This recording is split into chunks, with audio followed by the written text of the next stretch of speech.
Welcome back to the Tri-State College Basketball Podcast. We are taking it on the road back to school. My name is Bryan DeNovellis. Thanks for joining us once again. We are on the beautiful campus of Iona University in New Rochelle, and what a job this is. It is a coveted job in the MAC. It is the premier job in the MAC, and one of the premier coaches up and coming in the Northeast is stepping foot in this campus for the first time this season. It is a pleasure to welcome back to the Tri-State College Basketball Podcast a good friend of the podcast, Tobin Anderson. Tobin, how do you like this campus and how do you like being here at Iona? It's great, right? You saw it for yourself. The campus is great. The people are unbelievable. The tradition's fantastic. So a lot of things in place to have a lot of success. So no, I'm happy. Every day I drive on the campus and I'm happy to be here. I mean, I drove through it and it's beautiful. I mean, it kind of recruits itself. Listen, I'm fond of small Catholic universities, being a Seton Hall guy, and this fits right into it. So if I had said to you, I think we've had this conversation before, going after you, 2 years ago, that you would go from, STAC to FDU to Iona, 3 stops in 3 years. Yeah. Not a lot of coaches, not a lot on any level can say that they have that on their resume for a variety of reasons. It's unusual, Coach. Yeah, I'm looking forward to a break. Hopefully this spring I can be at the same school for 2 years in a row. But, there you go. It's been great. It's been hectic. It's been a lot of chaos. But at the end of the day, I'm in a place that I love STAC and I loved FDU and I love Iona. So I've been lucky to be at 3 great schools and 3 places where people care. So this is just a continuation of being in that that path of great places that are you're surrounded by people who want to win and be successful. So it's a good spot. What is it like when you walk into that arena, you see the history, it's almost like you feel it right away, and then you look up at the banners. I mean, I think I counted 16 NCAA Tournament appearances, including last year. What does that make you think of? Yeah, just a standard of excellence. No matter who's been here as far as players and coaches, they've always won. From Jeff Rulin to Jim Valvano to Tim Welch, Jerry Welch to Rick Pitino, Tim Cluse. Just the tradition here, and all the players. I mean, great players have come through. We've had, I think, 4 or 5 guys this summer who've come to visit who are NBA draft picks from Iona. So just a lot of tradition from players and coaches, and there's a reason why you're successful here. It's the tradition, it's the support, it's the family attitude, the family atmosphere. Everybody wants you to be successful. So I'm lucky to be here, happy to be here, and we're looking forward to hopefully adding our next addition onto that tradition. Yeah, of course. Listen, you wouldn't have taken this job if you didn't think that you could win here and build on that tradition. What was it like over the summer? I understand you mentioned the coaches. Jeff Rulin was back here. Tim Cluse, good to see him getting back to good health. What was it like for you and the players having them here? I think it just connects the guys that are here now to, like, they see the banners, they hear about, we always talk about the tradition and the success, but to see the actual people who came through here, and they all speak so highly of Iona, like they all loved being here as either a player, Jeff Rulin is a coach and a player, but there's just such a, love for the school and for the people, and so our guys, they hear about it, but to actually see that in person, to see those guys come back here and get a feel, let them talk to them a little bit about what it means to be part of this basketball community, this success, this program. I think it kind of hit home with a lot of guys. Like it puts a name with a face, right? And it just kind of shows that connection. So there's a huge challenge here, and you went through it last year, rebuilding one of the worst. You inherited one of the worst Division I programs at FDU, and totally remolded the roster and turned it into an NCAA tournament team that shocked the world and beat Purdue in a 16 beating a 1. So here you are here, and you enter with a roster that's totally depleted, minus a 7-footer who's a pretty good person to have returning in Oz in a 7-footer. You bring in what amounts to be 11 new faces. You've never coached any one of them. So where do we stand as the calendar turns to September? Well, the more you talk about it, it's a little intimidating. Like, it's a lot. Like, listen, 5 years ago, you wouldn't have thought about having a program run this way or having to do this. Yeah. You'd have thought it was like a monumental challenge. There'd be no way at all. But because of the transfer portal, because of the graduate transfer, because of the more availability of players you can get from different JUCO guys, high school guys, transfer guys, there's more opportunities to recruit later and build your program quicker. So I like what we have, and I think it's going to be it's obviously a challenge. There's no doubt about it. I don't care how good we are, how talented, or how old we are. You're still taking a bunch of guys who've never played together before, never played for me, never played together, and trying to get it done in a quick turnaround. But there's a sense of urgency because we did bring in 5 graduate transfers who want to win now, and want to have success right away. So we can't, there's 2 parts, right? One is you build the program over the course of time, which we're going to do, right? But there's also, hey, we got these guys who are coming in who are graduate transfers who want to win right now. Yeah. So we want to try to do the best we can this season. Sure, absolutely. I mean, listen, it's a Yankee mentality. Yep. You want to win now while also trying to win for the future. So the roster is unique. You talked about that. So I want to break it down a little bit. 5 graduate transfers, 5 freshmen. Yep. And then in the middle, you have 1 sophomore and 1 junior currently. That's 12 players on the roster with maybe a 13th being added. Yep. So let's talk about those 5 graduate transfers. How do you see them fitting in, and how do you see them working into this system, your system, and with the younger guys? Yeah, we were very, we were patient in recruiting. Like we didn't just go after guys who just because they were available or because of their stats or because of their past success. It was like who fits how we play, how we do things. I think all 5 of those guys who came in all have a chip on their shoulder. They all have had good college careers, but they haven't played in the tournament. They haven't had the success either collectively or individually that they wanted to have. So I think the opportunity here to do something special for them, something they haven't done before in their careers. They're all driven. They're all motivated. They're all excited to be here. So I think there's a little bit of hunger from the guys, the older guys, which is what you want. You want older guys who are hungry, and they are. They've been great so far. We've been here for 2 months now, and it feels like almost 2 years sometimes. But we've made a lot of progress, and I think those guys will lead us as our freshmen learn the college game and get better. But the freshmen have to play for us too, so it'll be interesting. And you're a guy who plays 10, so somehow, some way, with your high-paced, pressing, running style, these guys are going to get their opportunities at some point. Absolutely. We're going to play, probably 10 deep, 11 deep to start the year. And so guys know that there's opportunity to play here for us. Like I always tell the guys, like if you're either you start or after 4 minutes you're in the game, so you're part of things right off the bat. Now how long they stay in there for, how much they play is up to how they play. But I think initially we'll go 10, 11 deep. And one thing I like is we have great depth. Like I think 1 through 12 right now, there's not a guy out there who can't play. So I like the idea of us being able to try to wear teams down a little bit, try to go into our bench and see what happens. But let's say it's a work in progress, and we'll have to probably adjust as the year goes on. But I hope to play a lot of guys. Listen, and I'm sure you will one way or another. Opportunities are always there in a Tobin Anderson system. So listen, there's 12 guys out there, and I know you can't name them all, but give the Iona fans out there, an idea of, hey, who's kind of standing out so far as the calendar turns to September? It all starts with Oz. Oz, our returner, our Oz starter. A guy who averaged like 8 and 5 last year. I think he can. I want to be cautiously optimistic. I think he can double those to around 14 or 15 points a game and 8 rebounds a game. He's great in our press. He's great in our offense. He can move. He can shoot it. He can handle the ball. Yeah, he can step out. He can step out with some range. He's a 7-foot guard. Okay. So it's now obviously you'd like him to get a little more out of the basket as well. But he'll be a guy for us that he's just such a coachable kid. He wants to win. He wants to win more. He wants to be successful. So he's been great so far. And then you have guys like Iona who's from Harvard, who's got a chance to be a really good guard in our conference, can score. Knows how to play smart, tough. He's good. Greg Gordon, the transfer from Dyersburg in Tennessee, brings a lot of energy. Every day to practice, he's been tremendous so far for us. Terrell Williams, another graduate transfer from Southern, has been very good. Weza Panzo from Stetson can really shoot the ball. Joel Brown from California played in the Pac-12. Was a starter for 3 years in the Pac-12. Great for us as far as he can guard the ball. He can push the ball in transition. So he's another guy who's very good for us as well. So all those older guys are going to have major roles for us, and then we'll need the young guys. And there's some young guys who I think can help us to step up and have good years.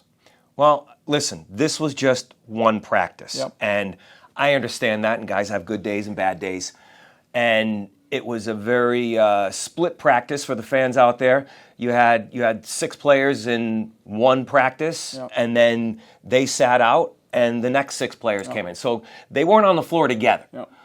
But of all the 12, I would say this. If I was giving stars out there today, Yeah.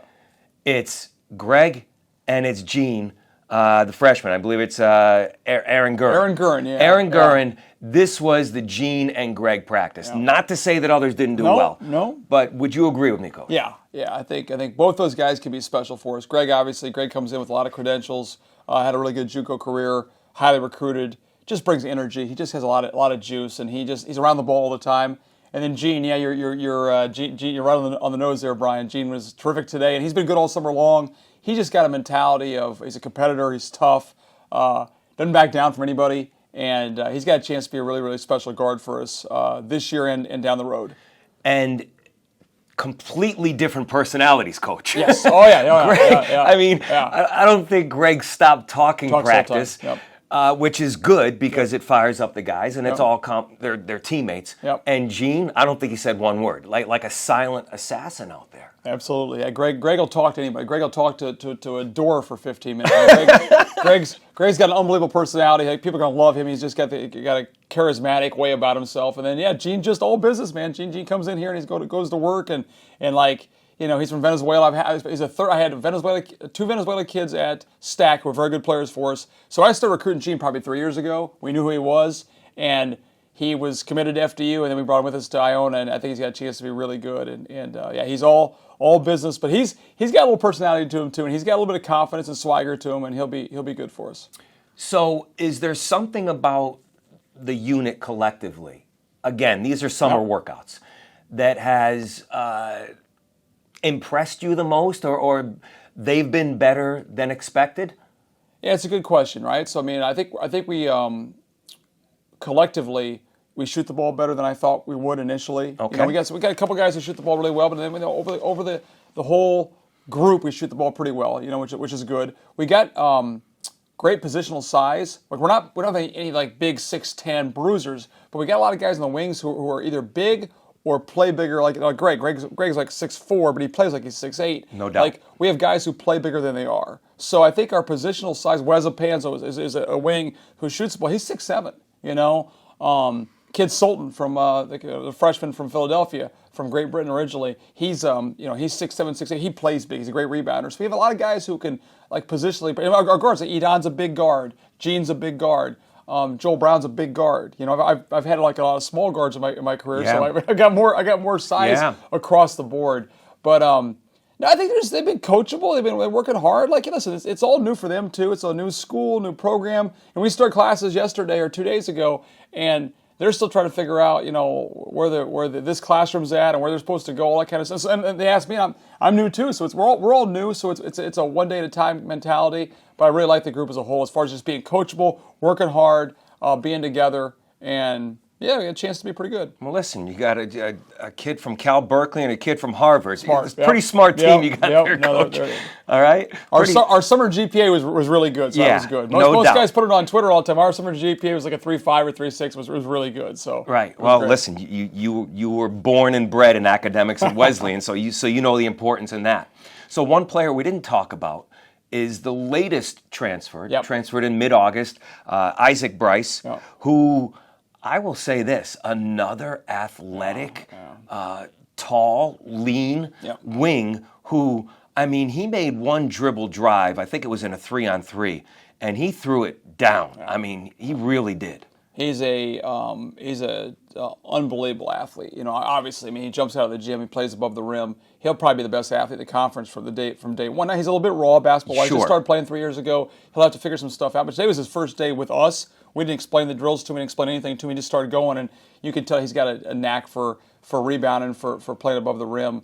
He'll be fun to watch. He'll be a guy that, you know, lobs and dunks and block shots and things like that. He'll do a lot of that kind of stuff. So we were lucky to get. We found him we did a good job recruiting him, and he could have gone back to JUCO for another year. We convinced him that coming to Iona was a better opportunity for him, and so he came here, and I think he's got a chance to be a really good player, especially how we play. the press and the up tempo, he'll be good for us. How about finding players in mid-August?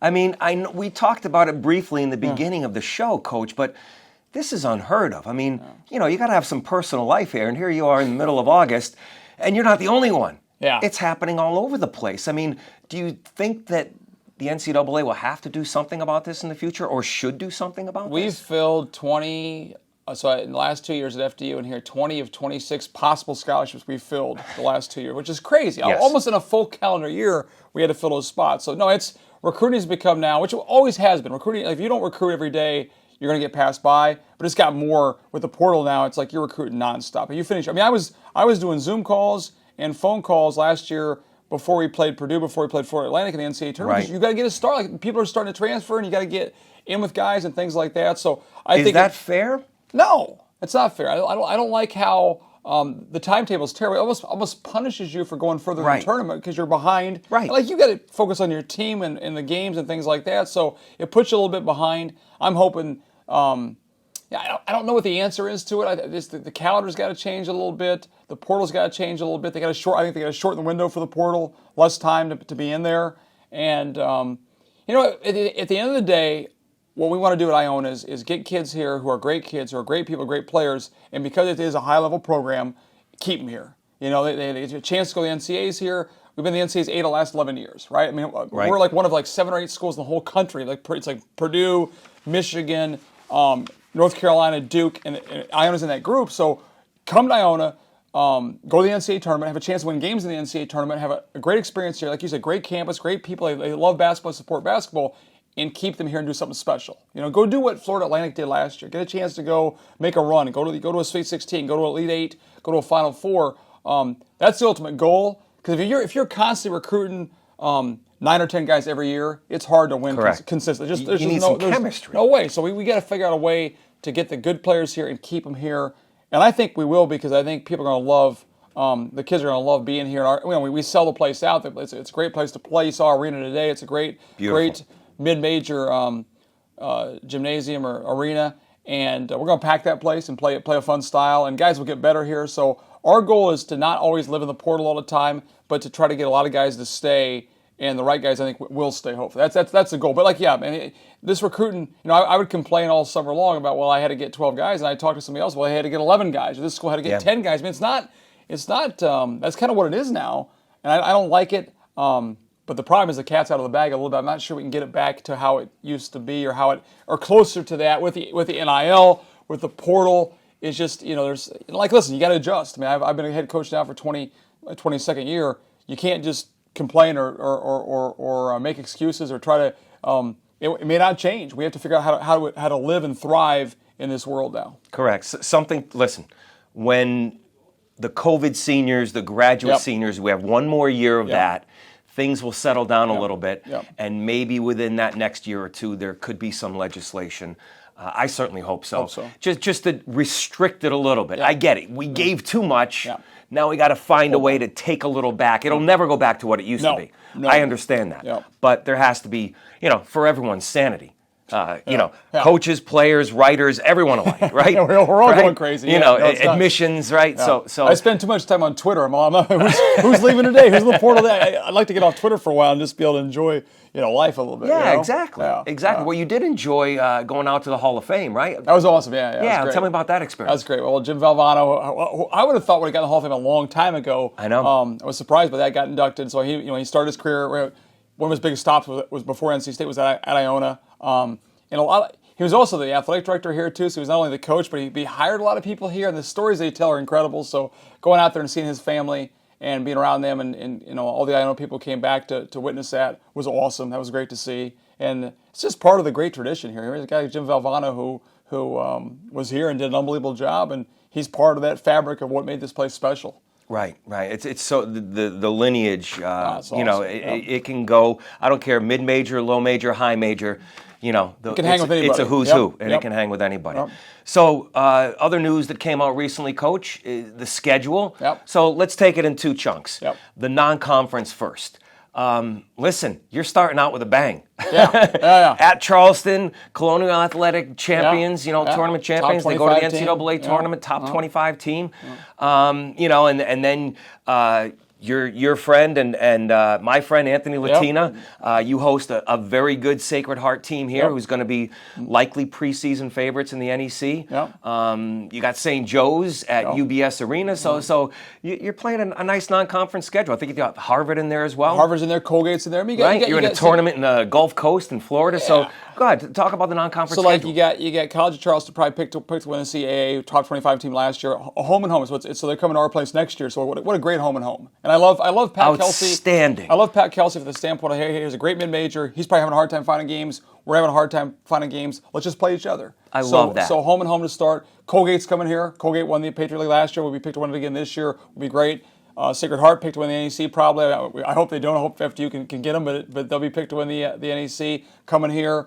St. Joe's will be a top 3 or 4 A-10 team. We'll return most of their team. They were talented last year. Should be pretty good too. We're going to Colorado.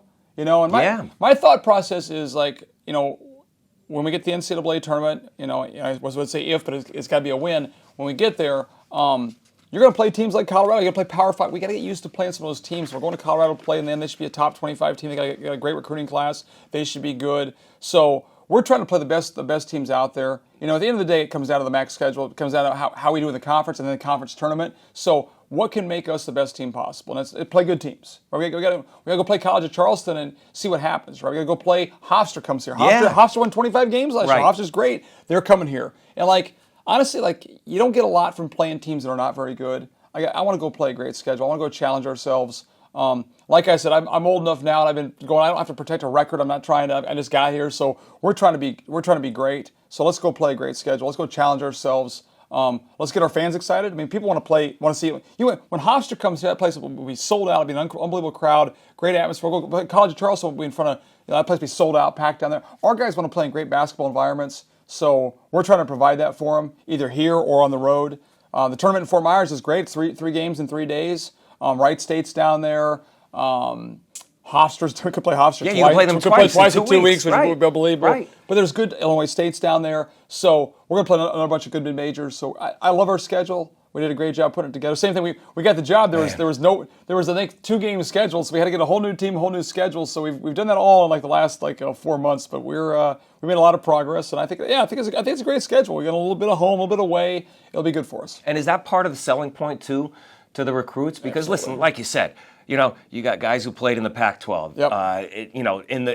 Even in the SWAC, and went to Terrell Williams. I think was at Southern. Southern, yep. They've played in big arenas before. Yep. And that's part of the schedule too. Guys want to play against great teams and great atmospheres. They want to. It's like they're going to play. Like last year, we went to Pitt. FD went to Pitt. We went to Loyola Chicago. We went to play some good teams. The guys want to play those kind of games. And and honestly, I just think that's going to make us a better team by playing against the best teams that are out there. Playing against College of Charleston, we'll do one of 2 things. We'll either go out there and play well and say, hey, we got a chance to be really good, or, hey, we got some room to improve. Right. Let's get better. We don't start MAC play for another month. Let's improve until MAC play. But it's going to tell us where we're at, and I think that's a big thing. I think a lot of teams can make this claim. We're going to be better in March at the end of the year than we are at the beginning of the year. But I think it could fit here. Yes. Because, new coach, new system, 11 out of 12 new players.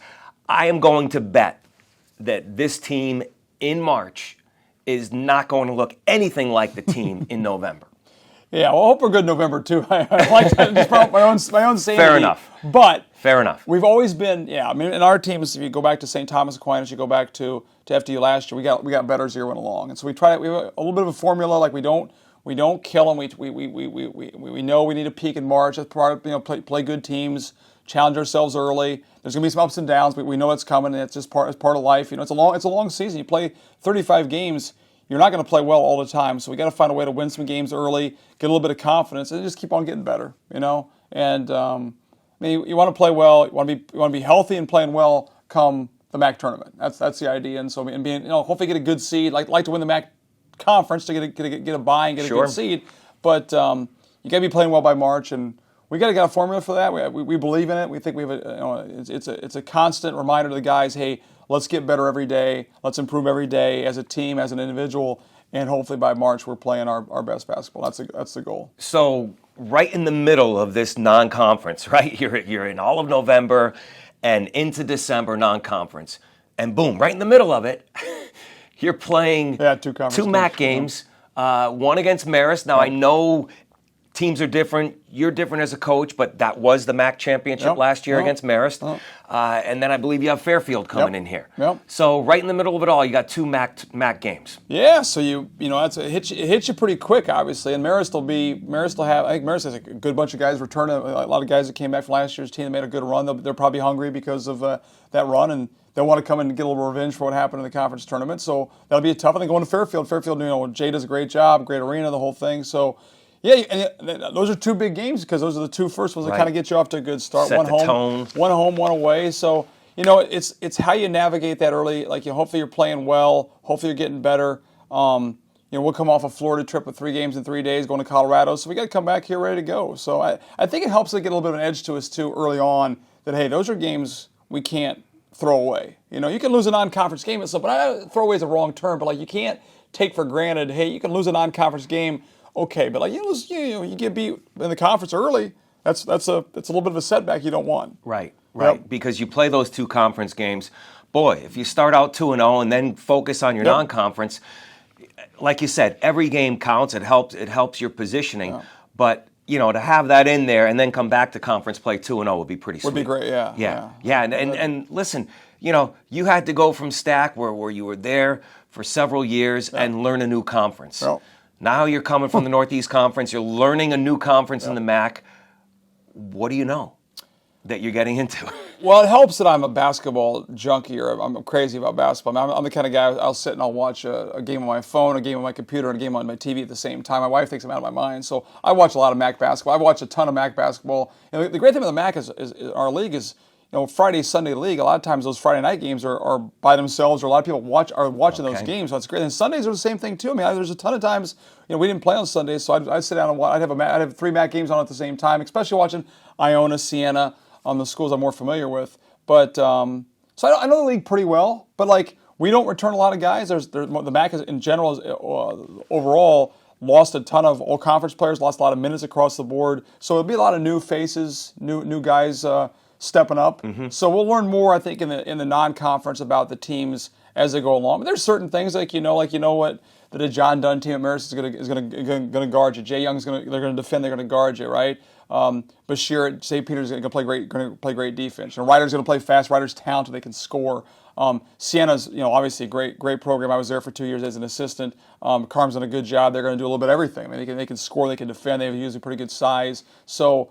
And then the teams up in Buffalo, the Canadians had a great summer trip. They played well up in Canada. Niagara's got a lot of guys. They've had a lot of success here. Greg's done a good job with them too. So a lot of pieces in place for teams. And so we just got to kind of as we go along, do what we do, be good at what we do. We're gonna be different too, so everybody's got to prepare for us. And I don't know how teams are gonna press. We press a lot. No one in our league really presses the whole time, so it'll be a little bit different. We're gonna play a little more up tempo, probably than most teams. So. We'll add our own unique flair onto the conference, which would be fun. There you go. There's your Tobin Anderson MAC in a minute preview. We got it. We got it all in there, Coach. I can't name names right now, but I get tendencies. No, you said, you're a junkie, and listen. You'll do your due diligence and do the scouting report when it comes. But off the top of the head, I'm impressed. Coach, just to wrap things up here, and listen, I want to thank you for having me here on campus. It's beautiful. 2 more questions. Number 1, when you walk around this campus, is there anything here that has, you've taken in and said, wow, it's just beautiful, or something that struck your eye? Well, I mean, it's awesome to be at a place where the students love basketball. So, excuse me, when I got the job last spring in March, and we just came off the FDU thing, somebody kind of knew me, but just how much I hate Coach, have a great year, I can't wait till the season comes. The whole lacrosse team was trying to find me the other night. They were up in the office here hanging around, wanted to say hello. All the teams, they support each other. We have great support from the administration, from our President Carey, Seamus Carey, to Matt Glavowski, our athletic director, all the way throughout. They're great people. They love basketball, and so we're going to support other teams, and hopefully they'll come and support us and pack this place. But people just love the kids. The kids love basketball. The kids love our team and our program, and we're going to try to do a great job with our players of being part of that fabric. When you're in a small school like this, and it's you got to be part of the community. You can't be above that. You got to be just another student here. And so the guys we have are great guys. They're going to be out in the community doing things. I'll be out handing out pizza and throwing out T-shirts and doing all that kind. I want to go down to the North End Tavern there and buy the guys some refreshments after a big win. There's some good spots. That's a good way to get friends. I know that happens at the Xavier Cincinnati rivalry, but no, I think there's just a great energy here, and I love the campus. You can walk this campus in 15-20 minutes and see a ton of people, and energy is outstanding. So we're in a great area. We're close to everything. Just like I've been. We're close to the city. We're close to Connecticut. We're close to Jersey. You can get to a lot of things in a short amount of time. I get to DC in 3.5 hours. I get to Philly in 2 hours. So we're right in the hub of everything. We got a lot of media coverage here, a lot of press and all that kind of stuff. So we just got to take care of business and build a great team, a great program, and win a bunch of games, and I think all other stuff will follow. Yes, it will. Yeah. Who knew a guy from the Midwest would be such a New Yorker over here, right? I know. Last question. Finish this sentence. This year, Iona will be fun to watch. I think we're going to play fast and really the press. And we've always been fun to watch. If I was a fan, I'd like to watch our teams play because we do play fast. We score points. We play up tempo, right? Like what you said, we're going to get better. It's going to be a work in progress, but we'll get better as the year goes along. And I think you'll have a bunch of guys who just play their tails off, who play hard, play for each other, and play for Iona, play for the school and the tradition. And we're lucky. We did a great job recruiting. My staff did a great job. We did a great job recruiting the right kind of guys. Our character's off the charts. We have good kids here, so I think there's a lot of potential to be very good right away. So that's the goal, I think we'll get there. Hey, what more could you ask from a new coach in a storied program than that? No. As the recording of this podcast, we are roughly 9 weeks from the start of the college basketball season 2023. And Coach, we'll be talking to you soon. Thanks for having us out and coming on once again to the Tri-State College Basketball Podcast. Best of luck. I appreciate it, Brian. You do a great job, too. We love all the attention. I think all the schools here, giving attention to schools up here that are in the Northeast, the Sacred Hearts, the FDUs, people like that. It's just awesome. So I appreciate you coming out and being involved, and come back anytime. I'd love to have you. Oh, I'd love to come back. My pleasure. Thanks, buddy. All right, Tobin. That's Tobin Anderson right here on Back to Campus, Back to School on the Tri-State College Basketball Podcast. My name is Bryan DeNovellis. Give us a follow, subscribe to us. You can check us out where you get your podcast, on Spotify, on Apple, or wherever you listen to your podcasts. Tell your friends about it, subscribe to us, follow us, download it, and also you will see this entire interview on my YouTube channel. Just look up Bryan DeNovellis, YouTube, Tri-State College Basketball Podcast. You can watch the entire interview there. 2 ways to get it, audio and video. Until next time, we will be on another campus very soon as we continue our back to school features right here. So long, see you next time, and thanks for watching the Tri-State College Basketball Podcast.